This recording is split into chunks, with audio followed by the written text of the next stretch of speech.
invite you guys. Yes. Thank you also for making time. I think this is a great. I think you share a lot with lots of activities here also. Yes. Oh wow. I think I experienced everything I could in the higher education sector. So yeah, absolutely positive experience for me. Yeah. Thank you we very have like much. a farewell lunch. This. Yeah. We have like a faculty lunch, I think. Oh, Today, certainly. at 12 after this discussion, and we will continue to have lunch together, I think, with the faculty members. Yeah.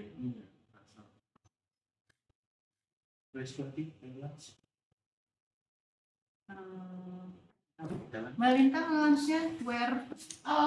Di Pasansi restoran. Oh ya. Di hotel.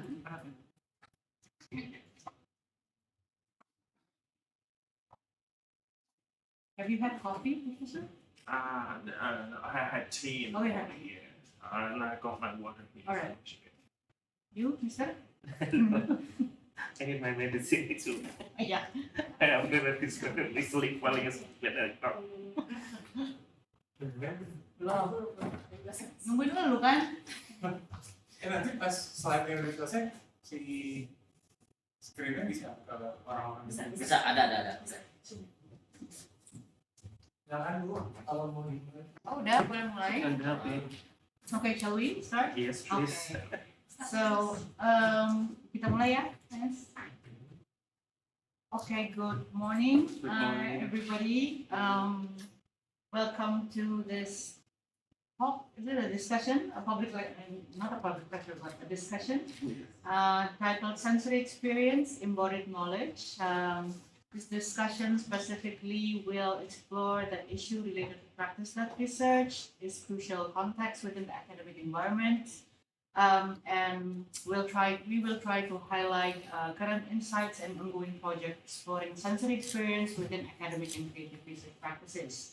My name is Salima. I will be conducting as moderator for today's discussion, and would like to say hello first to Professor Liu. And again, hello again, and also to Mr. Bharoto Yekti. Hello again, sir. How are you, everybody? Doing good this morning?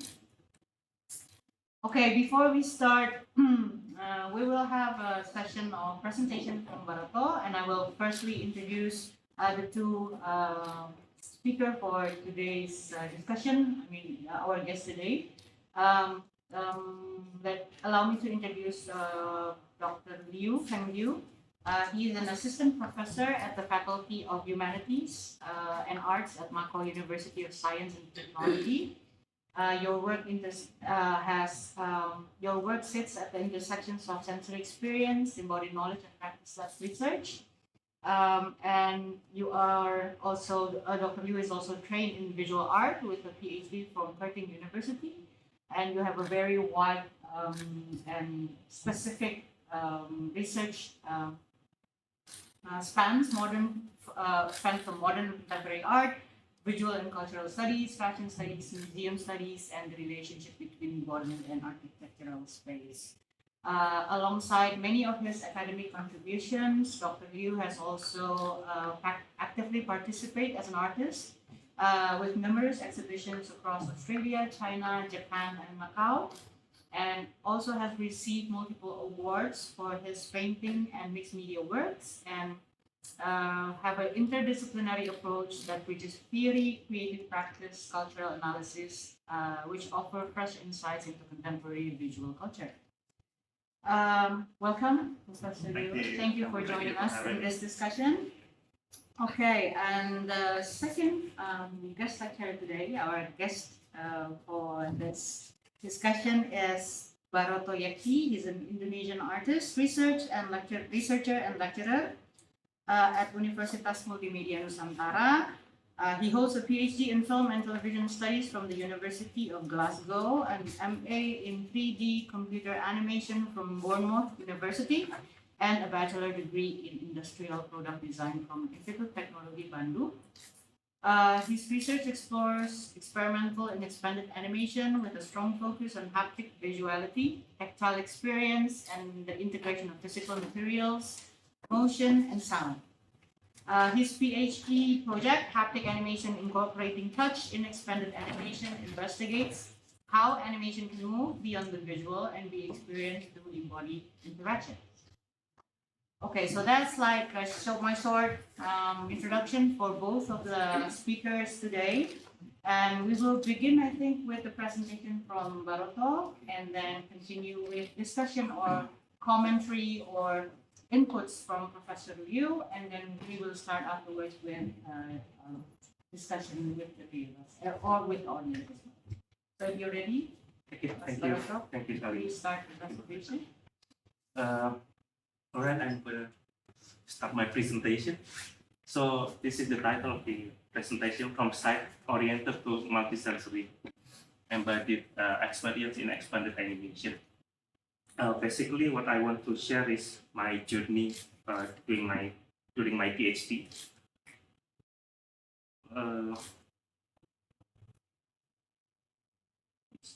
How to do the next? Already.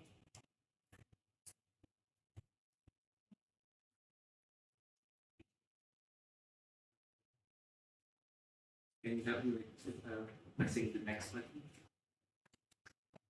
All right, so this is my PhD. My research question is how to incorporate touch in animation. Next. So yeah, basically what I want to share is the journey. Inside of the journey, there's a shifting of my understanding of animation. Because before what I know about animation is about conventional animation, site-oriented on screen and usually centered on audience. And then after I'm doing my PhD, I shift my perspective looking at animation into something else. I look animation not only conventional but also there is an experimental and an expanded animation which more multisensory and then more embodied and spatial, and then it's mostly evoke the dialogue between the audience and the work and the artist itself. So not always about the audience, not always about the storytelling. Next. All right. So before I start my journey, I want to share my background as well. So before I did my PhD, this is my background. I have my project design background when I was in bachelor, and then I have my master's degree in 3D computer animation, and also I'm teaching animation subject. Something like these images. So I teach 3D modeling, I teach animating, character design, animation industry pipeline, and 3D. Next. But also I have this interest which actually slid into the experimental already. I really like the stop motion animation. I like to explore how 3D print can be used in the stop motion animation. So I also from here I also learn about the handcrafting, puppet making, animating, and so on. Next. So from those experience, from what I believe was that animation should be industry-based animation, tools for storytelling, visual is always primary, and usually is character driven. I know there's an experimental animation out there. I know that some artists using animation for tools for expressing. I know there's a non-narrative animation, but I'm not really looking up into it. For me, the animation is the industry-based animation and the narrative animation. Next. So when I first meet up with my supervisor, this is what happened. This is like the turning point. So my supervisor first suggestion is that you should not do the narrative or figurative animation. He said like it's uninteresting and there is nothing to talk about. And that time I was like shocked because this is like something that new for me. I know that there's experimental animation, but I never really, I feel not expert about it. So next, so yeah, I'm starting my PhD journey, learning about the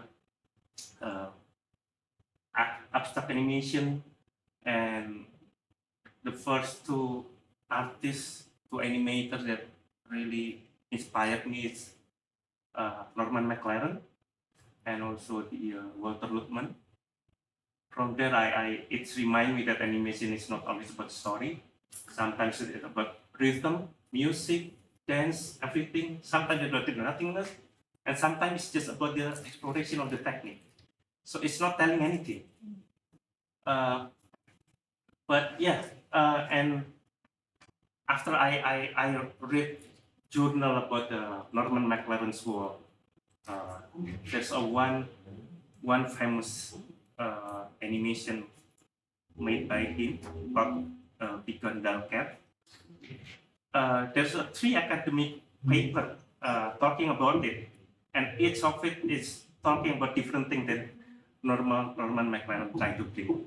So it's like multi interpretation, and yeah, it's really free. It's free for the audience. It's free for the artist to explore. So yeah, that's that. After I it's remind me about that experimental animation. I'm start to doing the exploration using that abstractness, using that abstract shapes mostly, but yeah, I'm just using the circles. I'm using the 3D print, 3D stamping, clay stamping, and so on. Next. So this is and it's led me to make one of my first short animation during my PhD. It's called Departure. So I made 2D animation first, and then from there I made the clay version, the clay sculpting version, and then I made these tools that I call the pink screen device. Use a pink screen using the something that plastic or something else, but I use a bamboo pin to emphasize the handcrafted feeling. And from here, I also do something that even the shape is not. I mean, because I'm exploring what touch, so I saw something that is really beautiful in here in these two versions. Without the color and without the shapes, it's like with the roughness, the tactile quality, and yeah, that's from there I realized that it's not always about the shapes, animation, or not always about the image, or not always about the figurative image, but it also can about the tactility and so on. Next, so after that I'm starting to thinking to create a frames without have to draw anything. So I just go outside, I bring my clay, and then I lay down my clay to the texture that I think is interesting. So, and that it is, I have like I think that time I have like a 300 of different texture which I call the touchable frames. I bring it to my studio and then I recast with the plaster material, and then I took the photos one by one into the stop motion animation. Okay, next. And then there's a problem because after I took a photo, then the tactility, the embodied feeling that my experience, my touching experience with the texture I think it's gone because it's it's like the important things is like it's hidden behind the screen. So I try to look up into this practice called expanded animation. Usually, if you use the most common expanded animation form usually is like a multi-channel. The way artists using like 3 or 4 screen, and then the audience, the visitors go inside the room and they start to having a dialogue with each of the screen. But actually, it's not only about the expanding the screen. It's actually about the expanding everything, and that's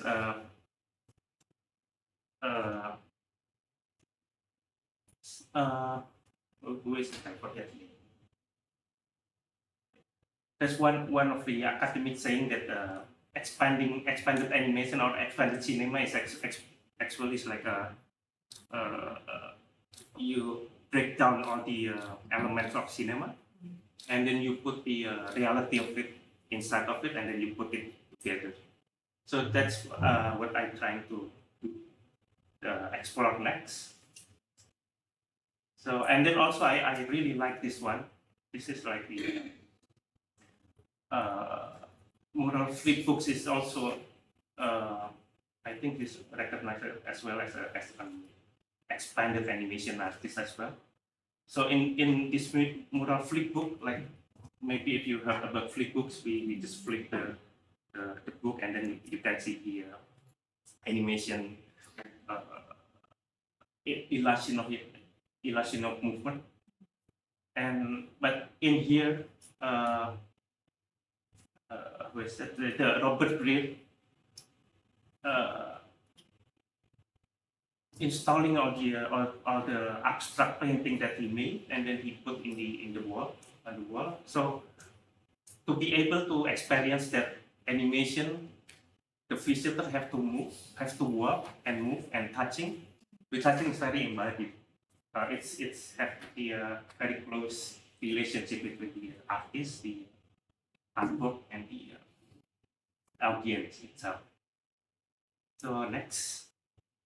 So this is my very first attempt of combining print and although I'm trying to present the animation that I made from all those 300 tiles, 300 frames.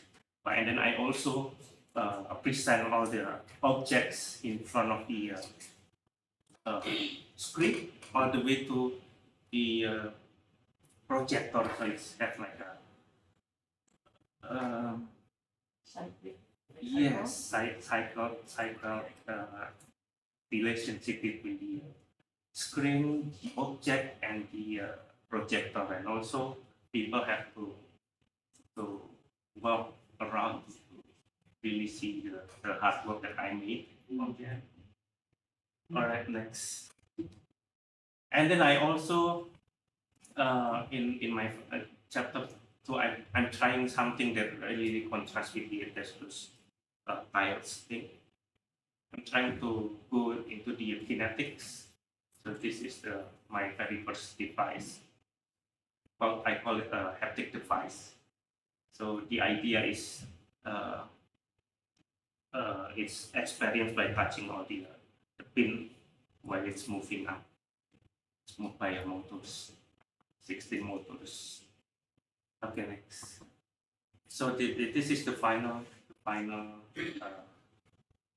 artwork. I call this one a kinetic echo. So basically, I use that device to translate my. I'm recording the sound of my daily activities. In this case, I'm using my the recording of me slicing an apple, and then I try to recording, and then I try to translate into a number that become the base of the rotation of the motors, that and then pushing the pins on the pins. And when the visitor touching the things, the device. It also they also see the animation, the 2D animation that I made that projected onto their hand and also the device itself. So that's what I'm trying to make the embodied experience using this kinetic apple artworks. Okay, next. So this is the video of the kinetic apple.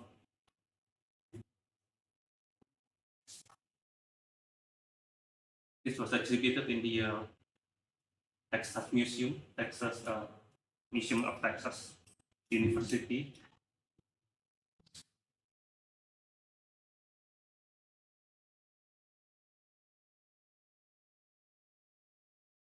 Okay, so that's the idea of how it's worked.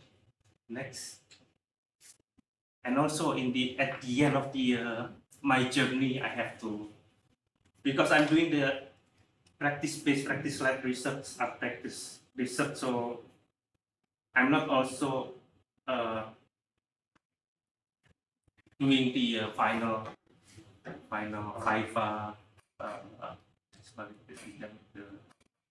the exam, the oral exam, but I also need to present my works in a room. And so this is the final exhibition that basically is I put all the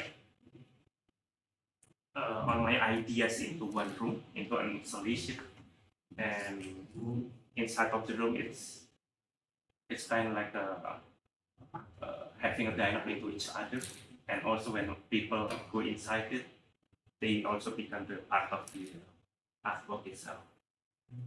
This is what I call the beyond the screen. It also I think on September, and I also bring this one into the Indonesian contemporary art. I kept in Grand Taman, same one, this one. All right, next. This is another picture from another angle. Next. So yeah, the conclusion is the experimental animation stepping from the conventional into experimental animation is like a free. I free to explore something that I never look up. So without the narrative obligation, I can do more exploration, and it helped me to lead me into something that I never thinking about. And then also the testing frame from Yekti offer embodied alternative, and expanded animation open a space where the making process become visible and emotionally connected, because usually it's most of the interesting part is hidden behind the screen. So by doing the expanded animation, we actually can freely share things that usually the animator can share. And also exploring kinetics also helped me to demonstrate limitless possibilities in the conventional technique. And the last, the practice-led methodology supported in this query, allowing the knowledge to emerge through iterative experimentation, documentation, and exhibition. So I also, when you do the art practice-based, practice-led, one thing that you need to make sure is you documented. You have the documentation. You have to document it well, and yeah. So that's one of the important. And next, and also for those who want to do the art practice research, maybe this is the some tips. So I also facing some challenges by doing the aspect research in University of Glasgow, because the University of Glasgow is not the art-based university. It's like a mix from all different kind of subject. So you're surrounded by the researcher that doing the conventional research. So sometimes it make you feel like you go into wrong direction, but actually not. So my suggestion is you find the researcher who also do the same research method, like this art research or research practice based or practice led, something like that, and just maybe make a WhatsApp group or anything like that, and hang out with them more, and yeah, and also you need to sometimes just let the writing and everything is just start from them, and then you just go to the art gallery and everything. It's really helpful because sometimes if you too much reading the paper, it's when you try to explore, you it's too much distraction, and it's your work is become not sincere anymore. It's not because when you want to do the art practice, you need to do the art sincerely. Okay, I think that's all. All right, thank you. That's for me. Thank you. And also, if you want to see my website, you can. Thank you, Bharoto, for the presentation. Thank you. There's a lot of interesting insights, interesting view to your artistic practice. And I think it would be also great to have Professor Liu comment on it. Maybe you have a different perspective, or maybe you can ask like difficult questions to him, so he needs to, try and answer. Because yeah, I think it would be great to hear from your side and your perspective on. Maybe more suggestion. Maybe more suggestions rather than questions. Sure. Actually, it's quite a praised project after I go through what we introduced about, and I was quite happy to see one of those projects come to fruit and end of your research period. It actually reminded me a lot of my own personal experience. Went through my PhD. I was like 5-6 years back then, and when I recall, it feels like a black hole in my life. You can't really do anything else apart from keep going the research and doing the practice. But I put it in my daily experience later on. But all I want to say here is I think this is a really excellent project to me, and it absolutely contemporary with the sense to I should say a multi-sensory way to approach the world, to understand it better, rather than those traditional ways to investigate what's going on around us. So I think the practice-based or the practice-led research, the best contribution in terms of the method is it actually provides us alternative ways to understand the societies, communities, and the world, the environment around us. Apart from those traditional methods, whatever the medium you use or you're familiar with, in this case, using film, and in my case, I'm using the painting as the way to explore the topics or the questions that you inquire in the first place. It actually provides us the different language other than the writing itself, or the method to acquire the different data through interviews, surveys, or focus group, like those traditional qualitative ones. But in terms of the practice late, using the film as a particular language you're familiar with, to inquire whatever the research question you set up in the first place, and you, through your own practice, first-hand experience being and doing the practice day after day, which I really impressed when you say you experiment with daily activities there.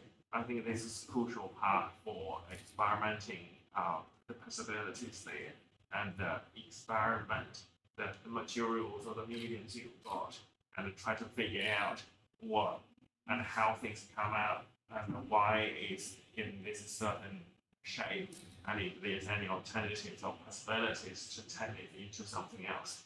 So, and this is a typical one that we conduct a practice-led research in a contemporary text.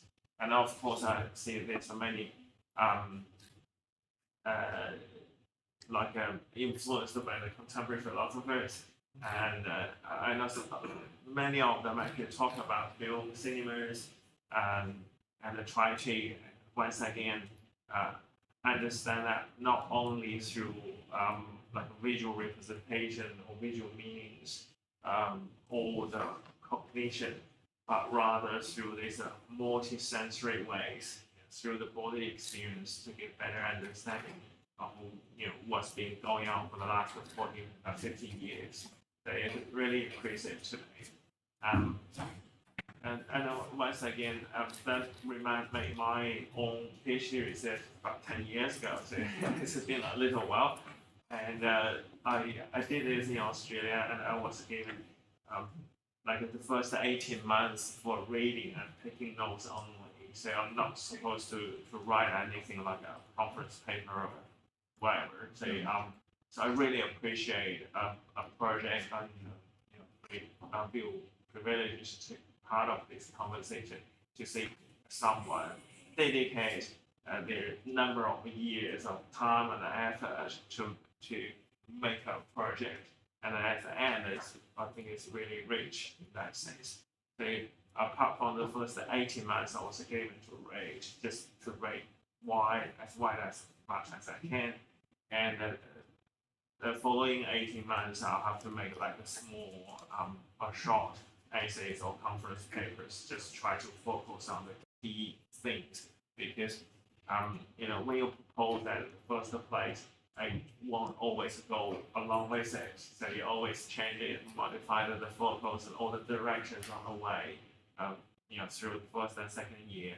So after the second 18 months, you with a couple of conference papers, you perhaps can, quite sure what your research or PhD research is all about, and you probably end up with a really good theoretical framework. Then the third 18 months, what you do is you start doing some practice as well. So, but it really depends on individuals. So some candidates can work, like say, 10 months out of a year on writing, and leave up to 2 months for creative practice. But for other individuals, they may want to work 2 or 3 months on each and take turns throughout the year. So it really depends on who they are, what they prefer to. But yeah, when you try to write up the thesis or the dissertation at the end for the final 12 to 18 months time, you're supposed to have a lot of experience, in either the reading, writing, or your creative practice. So that gonna keep you going until the final day you submit both your creative practice and your dissertation together for assessment. It's long processes. Took many years, but you never regret.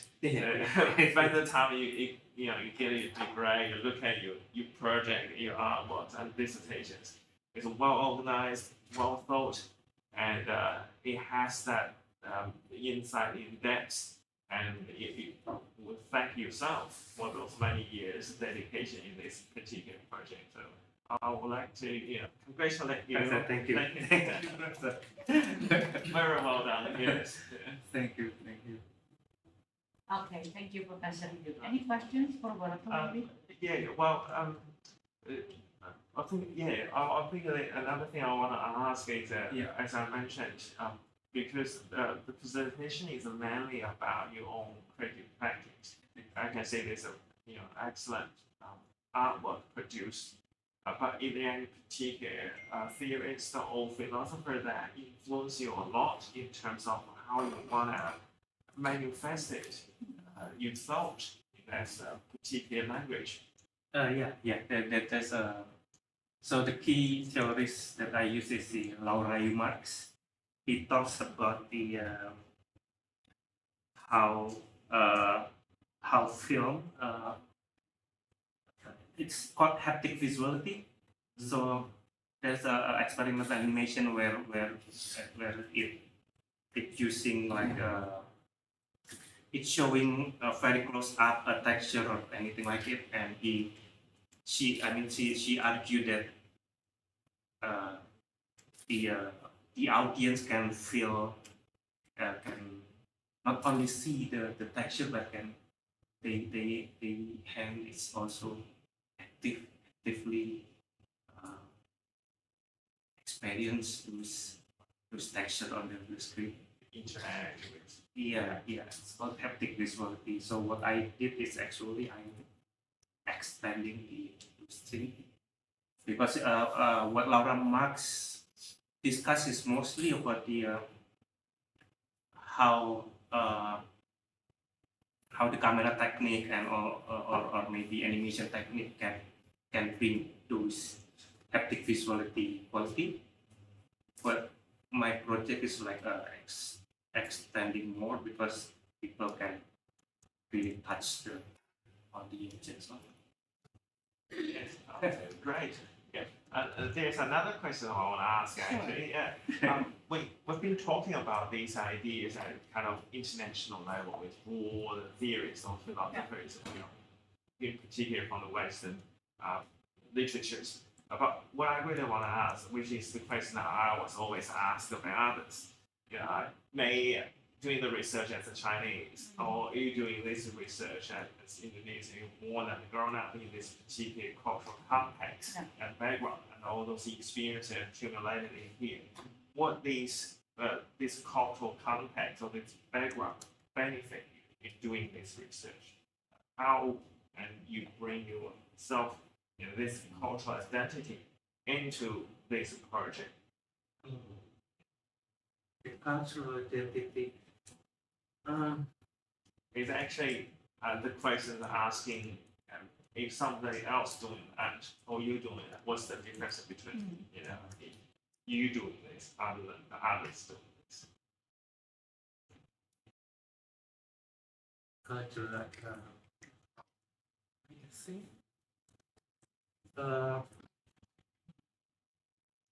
Any sensitivities that you bring into the project because of the hot weather here, Oh, humidity, or any particular things you experience in your childhood, only available happen in this cultural context? There's something that because absolutely. When I explore the texture when I do the particular frames, something that I never really look in Indonesia that there's in UK in Scotland the exact is they have a lot of the manhole on the street, which I think is really interesting because we don't really have that. There's a lot in here. There is some on some area, but not all over the place in Indonesia. So it's man-made. It's very tactile. It's usually made from metal, and that's also one of my turning point to one of my inspiration to it's like evoking me to come here and touch me. It's like saying something like that to me. Very mighty. Yeah, yeah. And then also, maybe it's not cultural, but it's because unfortunately I start my PhD in the pandemic situation. So that time I have to isolate myself for 10 days, and touch is very restricted.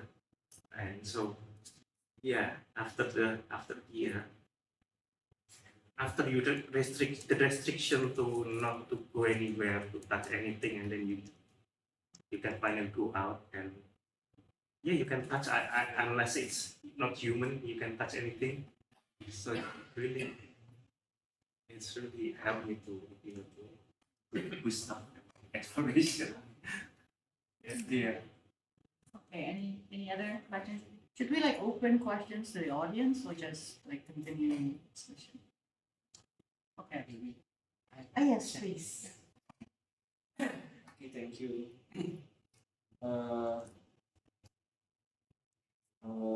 I would say that I really love your project, Mr. Bharoto, since we first met in NES. I'm really interested in the kinetic artwork. Actually, I got an inspiration from your works because in architecture, we do have something called kinetic architecture, like the building facades can move based on wind or light or something that we want to incorporate a program or numbers, like something like that. So the kind of work you did, like the numbers from sound to movement, it can also be implemented in architecture, building facade. So, and the next step I think about is maybe we can like something called touch the sound, something we hear but we can touch it and make the apa namanya kebalikannya Opposite? the opposite. We can also we can see the sound or hear the lightning or touch the light. The opportunity is I think can we or have you ever think about that the advantage of those things, maybe in if we talk about the inclusivity of experiencing art, maybe people with hearing impairments or blind cannot see the light, but because of the art, they can touch the light or touch the sound. So I want to ask if you think about the potential of your artworks can be expand to disabilities or inclusivity of experiencing art. And yeah, I would yeah, I've got inspiration. Maybe myself want to experience in that project, like yes, a building that can that have multi-sensory or cross-sensory experience. Something like that. I said before, touch the sound, maybe the water, the sound of water. The people with disabilities can hear the sound of water, but can touch the sound. What do you think about it? Yeah. In fact, I was trying to what I tried to propose to my supervisor is that I made animation for a visual impairment person, but and then it's because of one of my supervisors who do the disability things is I mean like she decided to not to continue to supervise me, so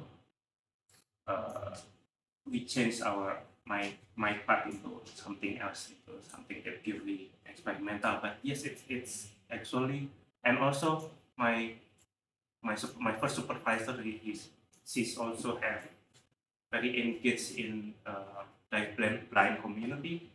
That's why in the first place she accept me as his supervisor. So yes, it's very close with that opportunity to be extended to something that helping disability issues. But yeah, but as what I said, like in experimental animation, maybe if I'm thinking too much about the person who like a visual impairment audience, maybe it's not become the purely experimental anymore because I have to think about them. I have to think about how it's gonna be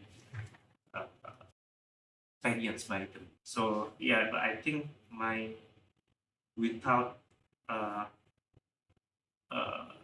trying to put the disability issues in my practice is actually it's freed up my experiment, so it can be a starting point to any to helping those disabilities.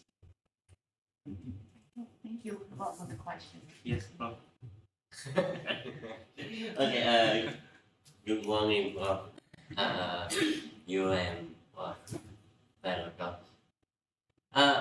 Yeah, as we know, over more than 2 decades about artistic research is like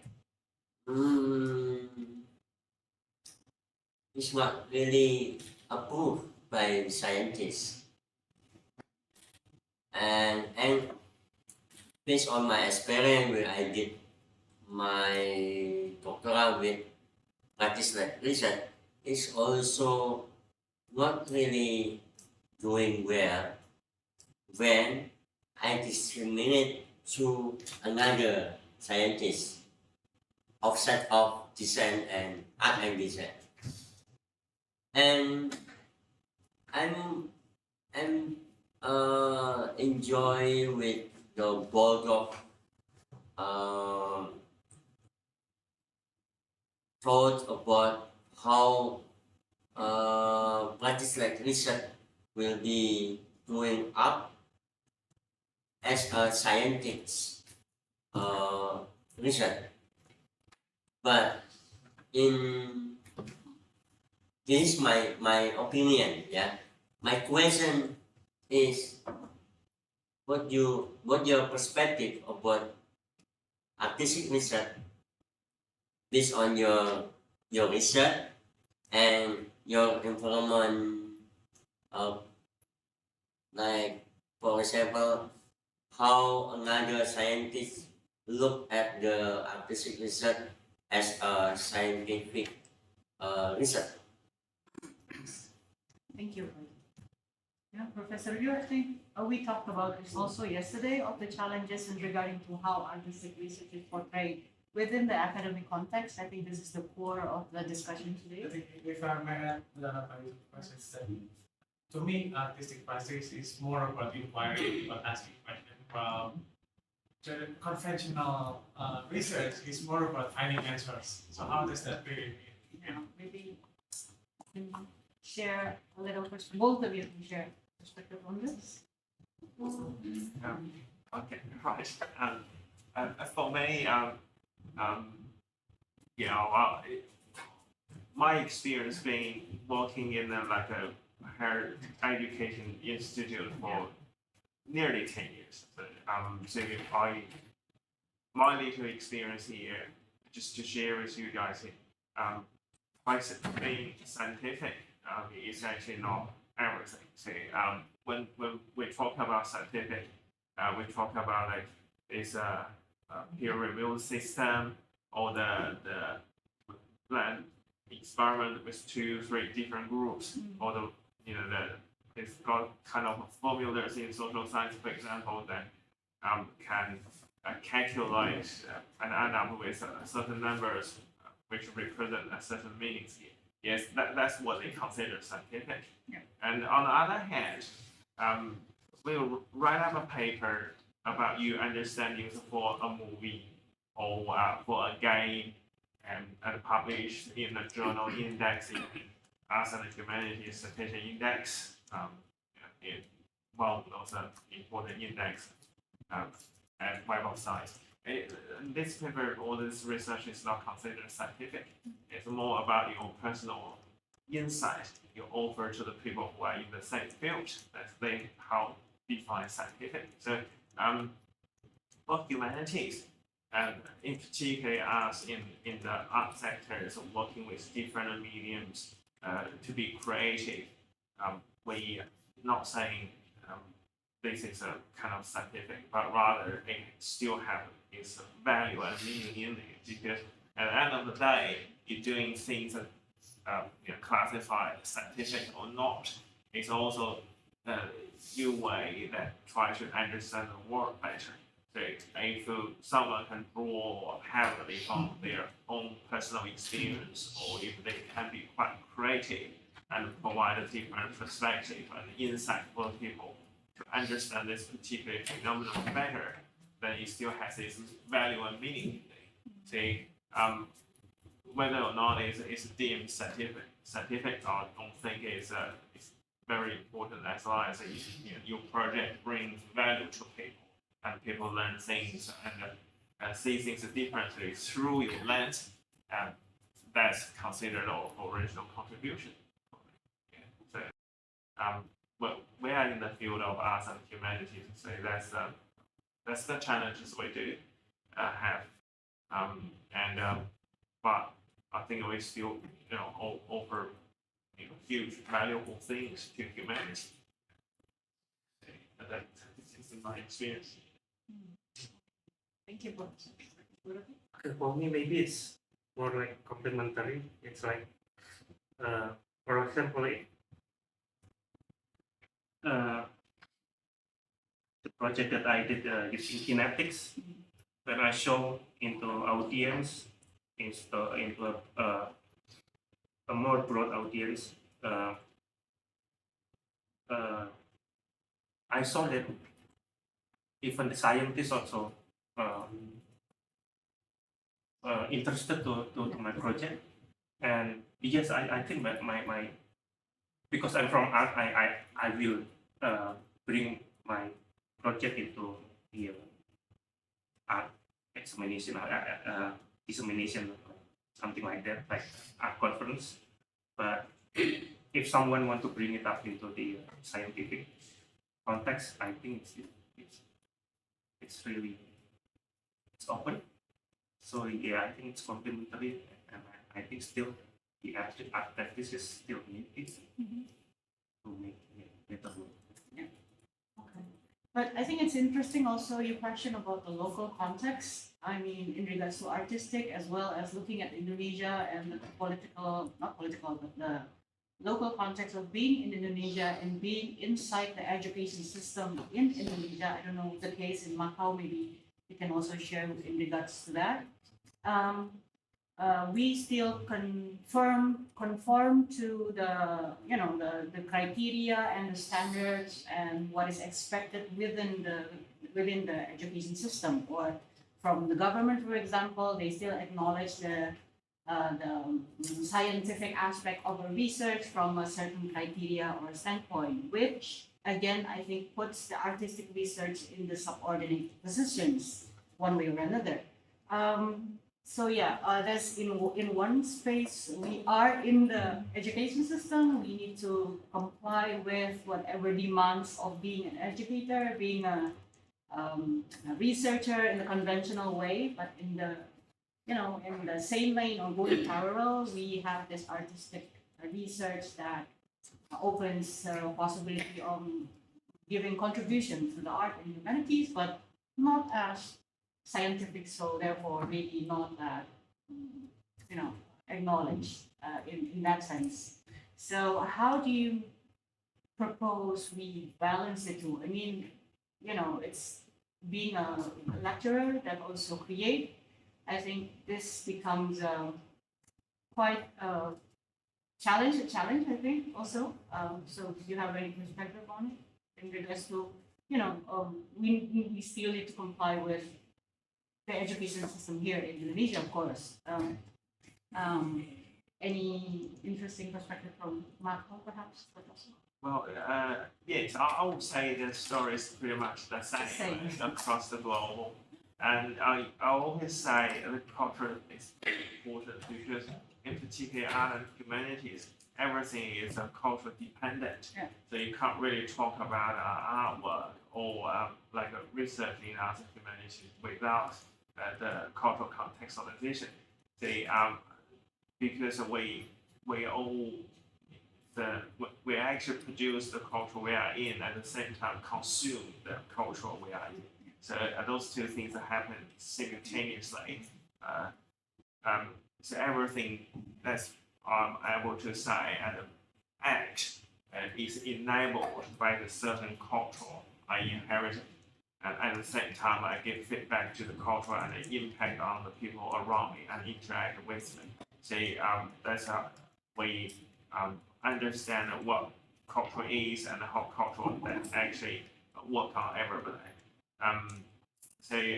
We have to know first of all who we are and what position we are and how we approach to conduct this research. And that's the very question I actually asked. What you actually brings to the project as someone born and grown up in this specific culture.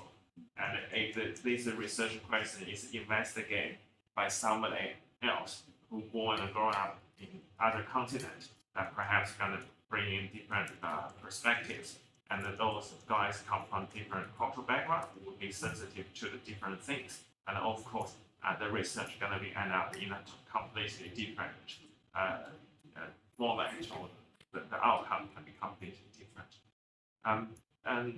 And get back to the other humanities, the situation in Macau is pretty much the same. So Macau is small, and they rely on very one huge industries at the moment, and they try their best to diversify and put a lot of funding and money and effort to build these cultural sectors. I see that the effort being put in by the local government and also the universities in there that actually has their own newly established, let's say, the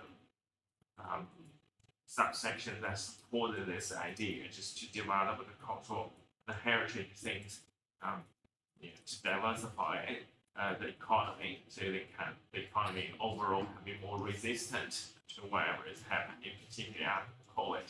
So when there's no tourists, there's no income for more than 2 years' time. So that was really good lesson for the local government. But at the institutional level, once again, they focus on STEM subject very much. And I can tell the system, the promotion pathways, all of the journal publication criteria, and the systems are all made for specifically STEM subject rather than arts and humanities. In particular, when you're doing practice-based research, that creative method won't be recognized by most of the journals that rank on the top of the second tiers. And that's the reality and the challenges for people doing this particular research. The one way that could go around it from my own personal experience is to have a really solid, good literature reviews and make sure people, whoever read it, understand your approach and your thought. Because as I said, at the end of the day, we all try, no matter which subject areas come from, we all try to provide our own understandings, helping others to have a better approach to the world. So you've got to show in your paper the values you offer, rather than just keep talking without making much sense. Yes. So that's probably the way to really get to the editors or whoever look at your papers and make them trust the things you offer here do have value. Then your paper can be sent out for peer review and hopefully can be published eventually. Thank you. So it's pretty much the same everywhere in regards to the STEM and the humanities division, right? Yeah. Bharoto, any thoughts? Yusuf, any response to the question? To the answer? Okay. Kita macam all right. I also acknowledge that Bharoto, in your artistic practice, you move away from the conventional form you question the medium and you move away from the trying to make or people focus on the result only and questions the essence of the medium away from the conventional form. Yeah. Right?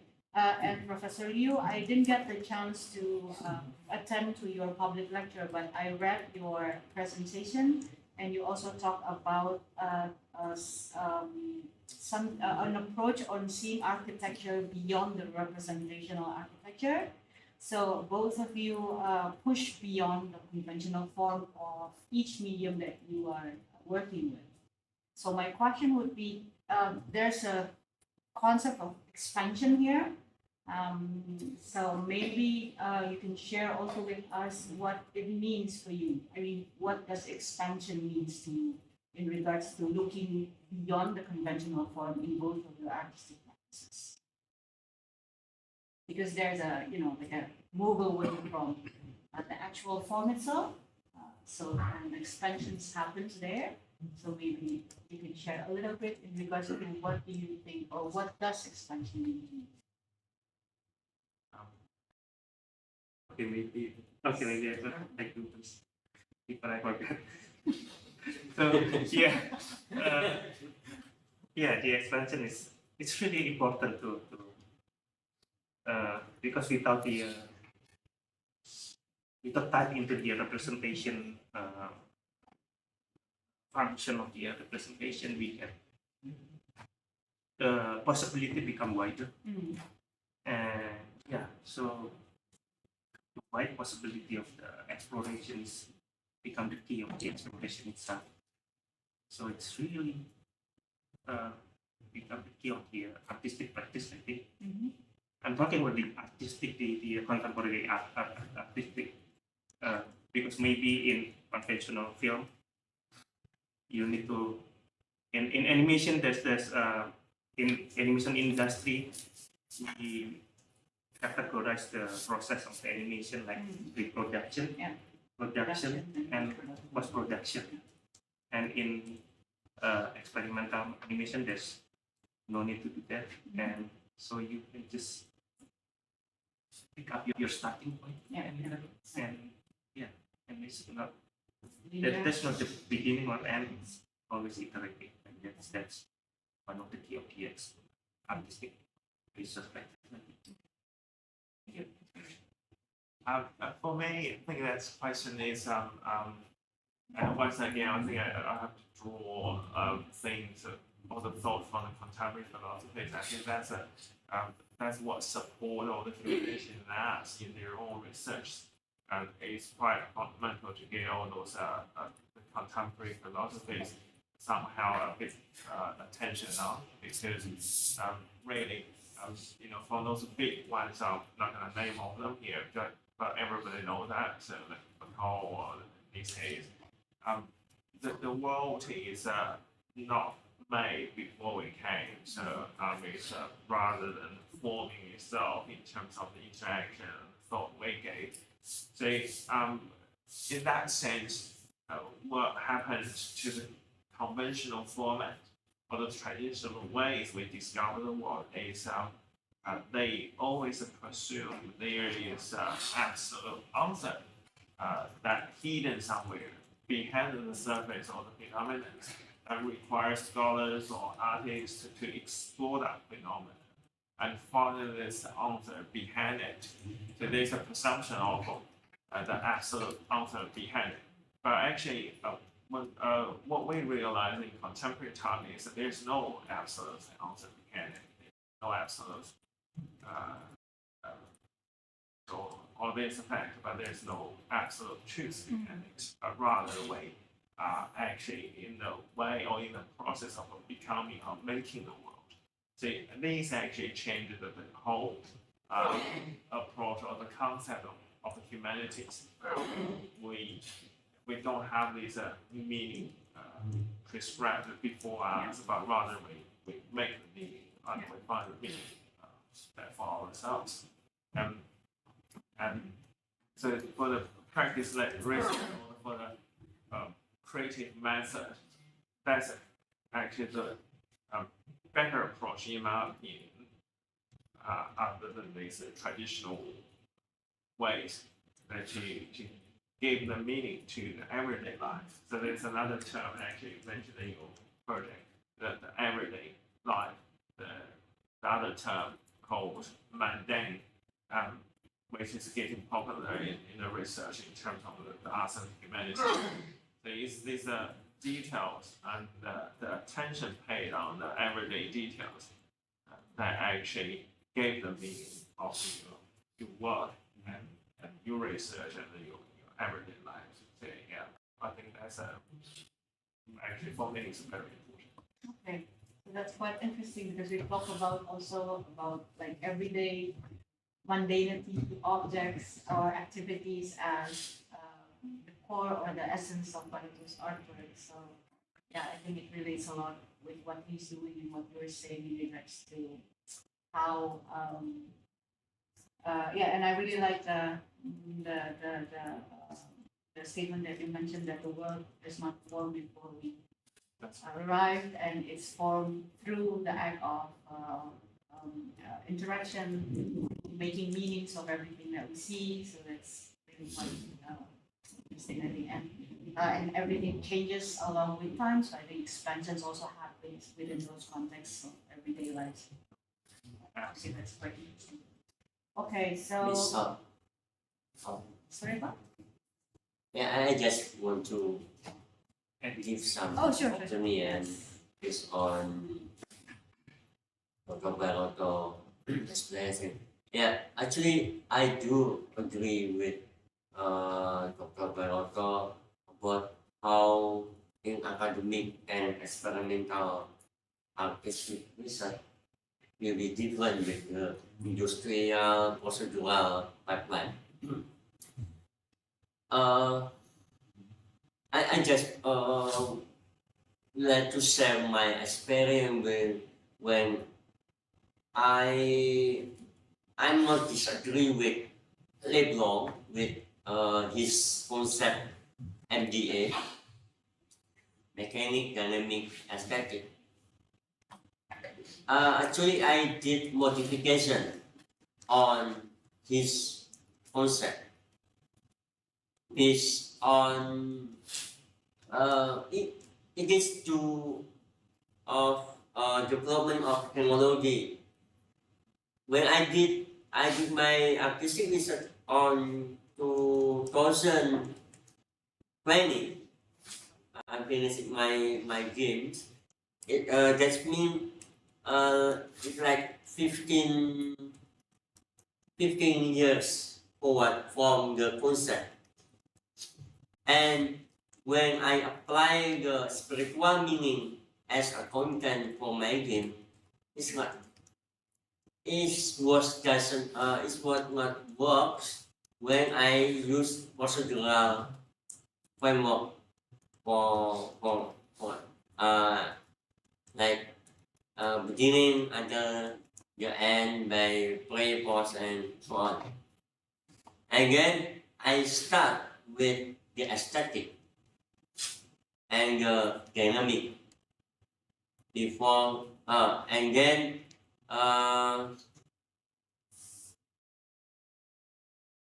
interpret the spiritual meaning, and we as a team we develop the interactive narrative as the content of the game. I mean, and then it's not linear or it's not procedural, and then I modify the MDA as cycle. We can start the experience, we can start the practical from any piece of the framework. So I do agree with your experience. Also, we can start with formal or conventional pipeline for animation and also in game. Yeah, I'm not sure if in industrial also bypassing the step, but mostly they do more procedural other than they just making experience with the sensation. Based on my research, I start with the sensation and the perspective, and then to the whole how to making a kid.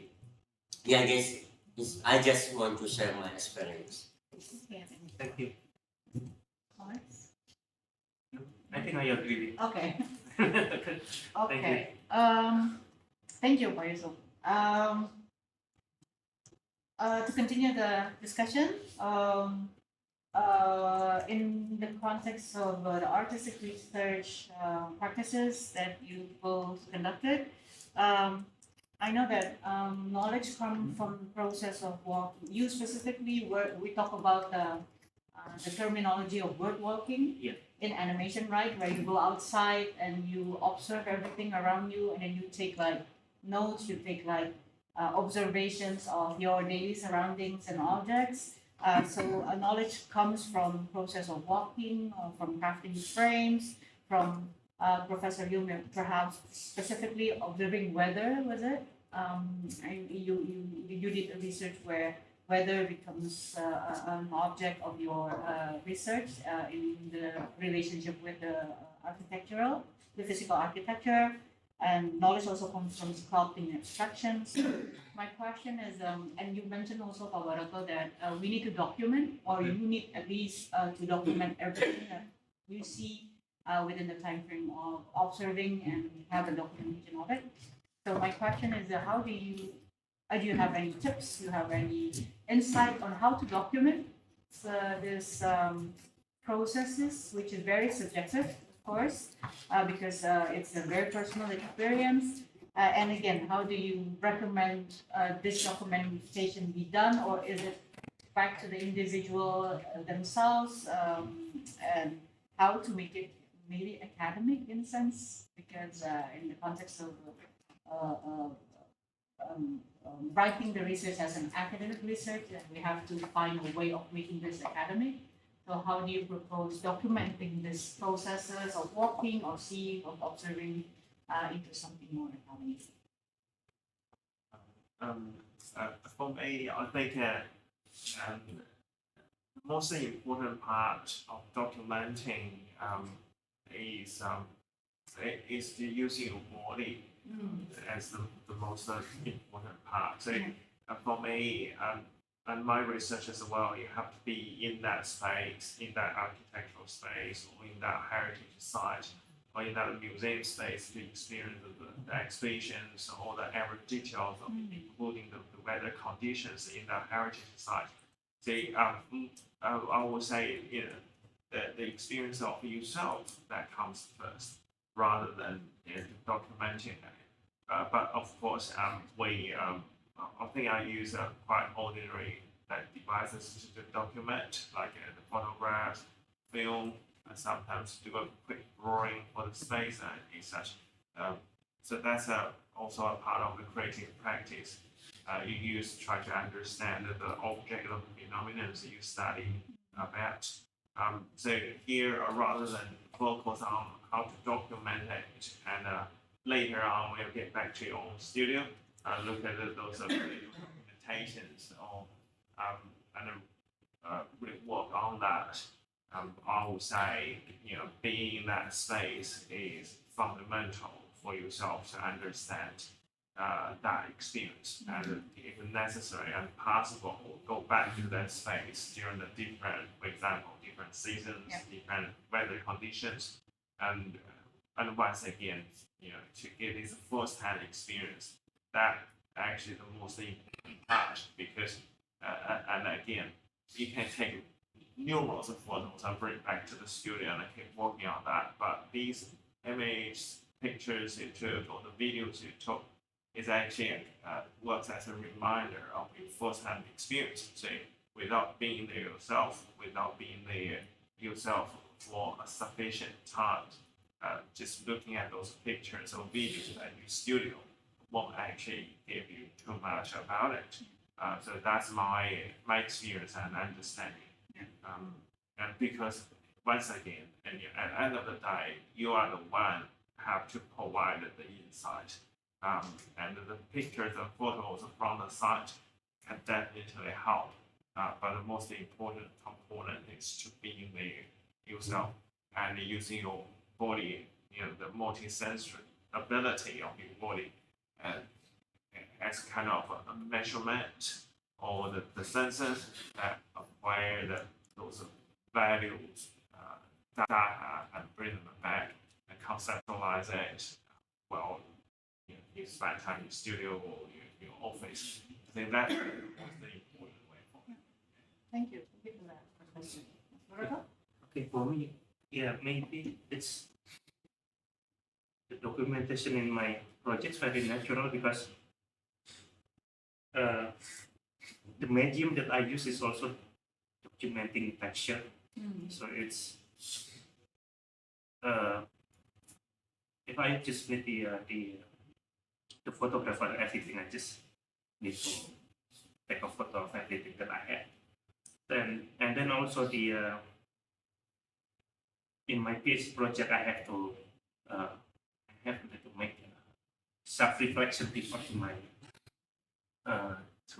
supervisor, and we discuss based on what I experienced, and I wrote a report. And on those report, usually I put some documentation as well.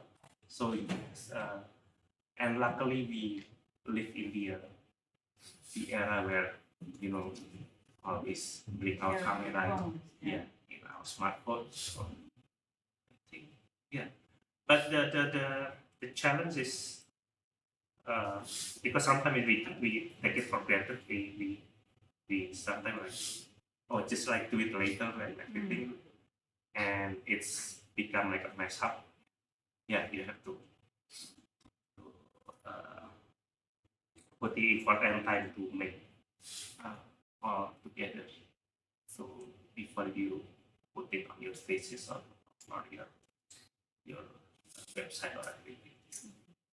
Okay, thank you. Yeah, I think this is quite interesting because for me, I mean, after also having talking to you, it makes me question about, it makes me think about the bodily experience that you mentioned fluently, because I think this is also an emphasis on a lot of stuff in your research and yours as well. So I also had the chance to go to one of the islands in Indonesia and study traditional weaving techniques.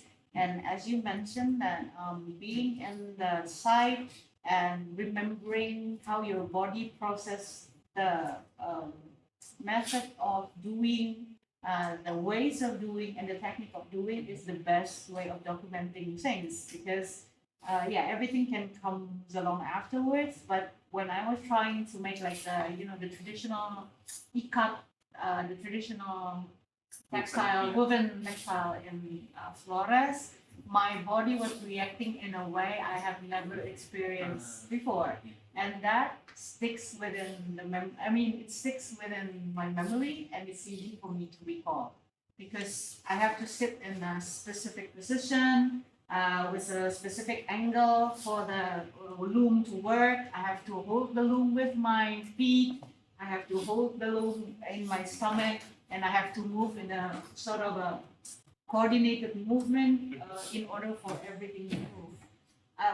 And along the way, also trying to make sense of everything that's happening with the traditional loom method and techniques.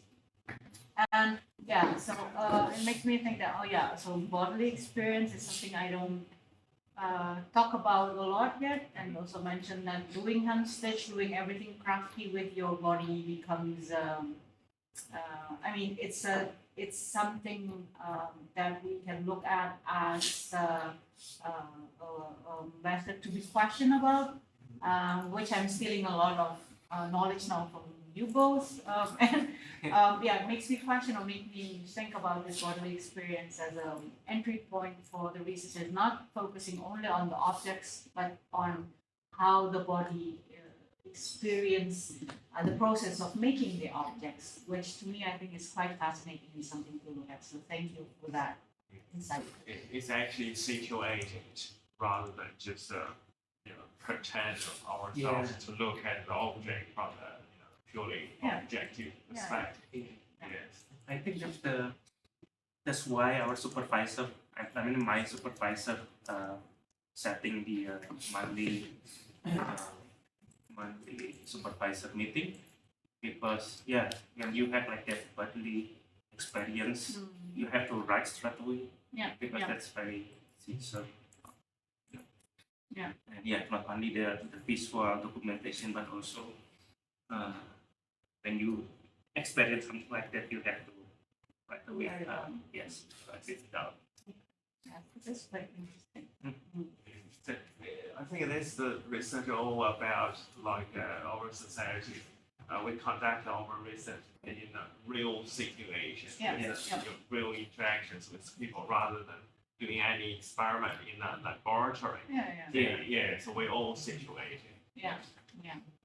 Yeah, and body as a sort of a medium to store that knowledge, I think it's quite interesting as well. I mean, for the mothers that I work with in the island, the mother who is weaving the traditional textile, for them, the knowledge is embodied within their bodies Yes. already. So they are very much accustomed to, I mean, they don't need to think anymore about how to move, which part to do first, how to position your body, how to sit down. But for me, that's a whole new experience, as which my body also have to learn at that time. But in the process of after that experience, in the process of making the artwork itself, I try to remember the signs that my body give to me while making the handcrafted objects, which I learned from this kind of experience, which I think it's also, I mean, it's interesting to acknowledge. I mean, to Yes, I think that absolutely rich experience. And as a scholar, and our job is to conceptualize this richly informed bodily actions and make it integrate with the existing literatures and come up with scholarly informed papers. And that's our job. Yeah, that's a difficult job, I think. Right? That's the hardest part of Yes, translating this bodily experience, which is very subjective often, into something. yeah, because it's considered intellectual. Right. Yeah. Yeah. That's the difficult part. Yeah. Okay. Any other questions from the audience, maybe, or response?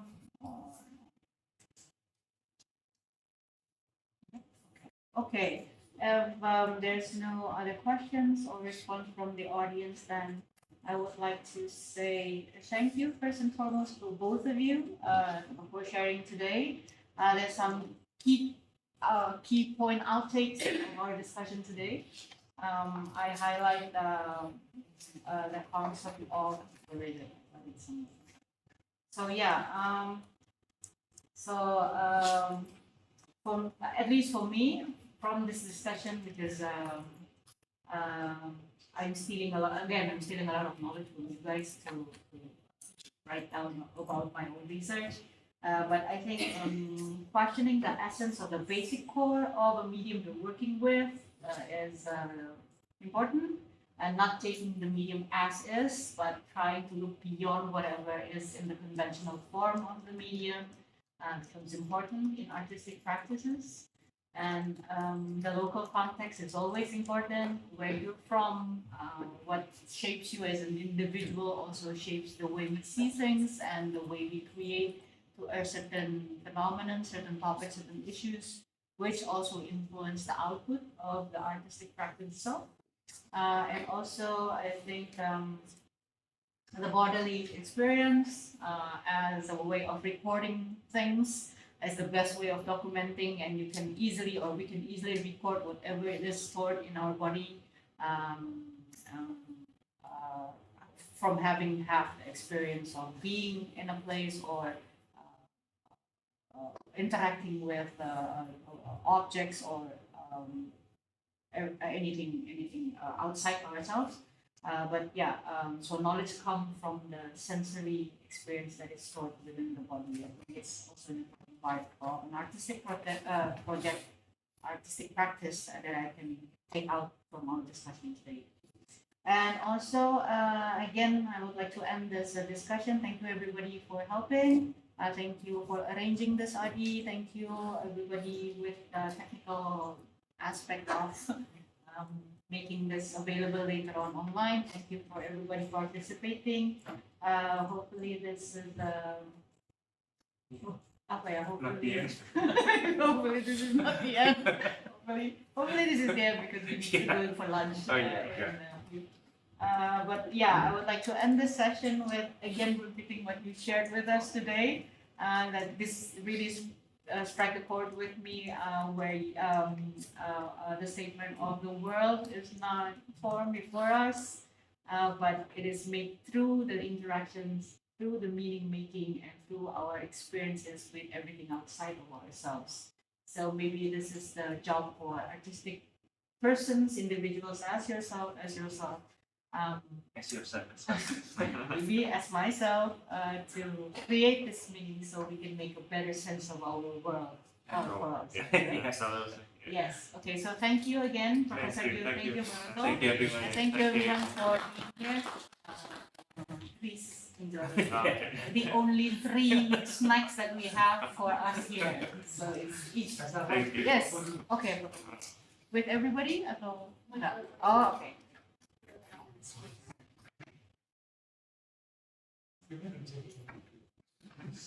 We stand up or we sitting down? Which one is better? Boleh deh, berdiri. Okay, we stand up.